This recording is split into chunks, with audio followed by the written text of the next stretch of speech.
السلام علیکم، آپ ہماری ویڈیو کو لائک کر دیا کریں اور ساتھ ہی ہمارے چینل کو سبسکرائب بھی کر دیں اور ہر نئی نوٹیفیکیشن کے لیے بیل آئیکن کو بھی دبا دیں۔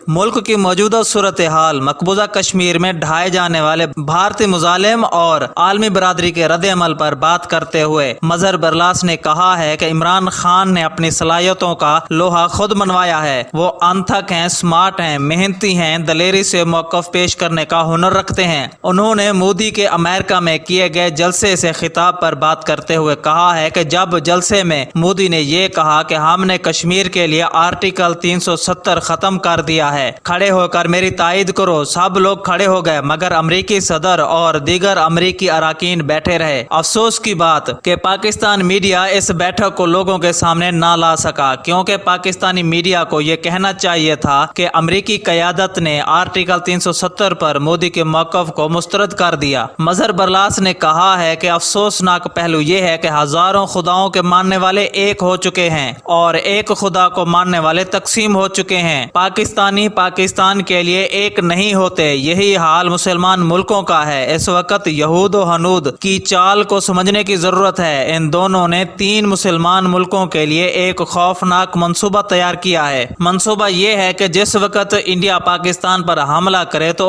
عین اسی وقت سعودی عرب کو ایران سے لڑوایا جائے، تاکہ ایران خفیہ طور پر پاکستان کی مدد نہ کر سکے اور نہ ہی سعودی عرب ظاہری طور پر پاکستان کی مدد کر سکے۔ اسی طرح جنگ میں الجھا ہوا پاکستان اپنے برادر اسلامی ملک ایران کی کوئی مدد نہ کر سکے۔ مظہر برلاس نے بتایا کہ اس کے علاوہ پاکستان سعودی عرب کی بھی عسکری مدد نہ کر سکے، یہ تینوں ملک کسی ایک کی مدد نہ کر سکیں۔ اسی دوران اسرائیل اپنے پاؤں پھیلانے میں کامیاب ہو جائے۔ اس کی نظریں اردن کے علاوہ سعودی عرب کے کچھ حصے پر لگی ہوئی ہیں۔ انہوں نے مزید کہا ہے کہ عمران خان سعودی عرب اور ایران کے مابین ثالثی کروانے میں کامیاب ہو گئے تو یہودیوں کا خواب بکھر جائے گا۔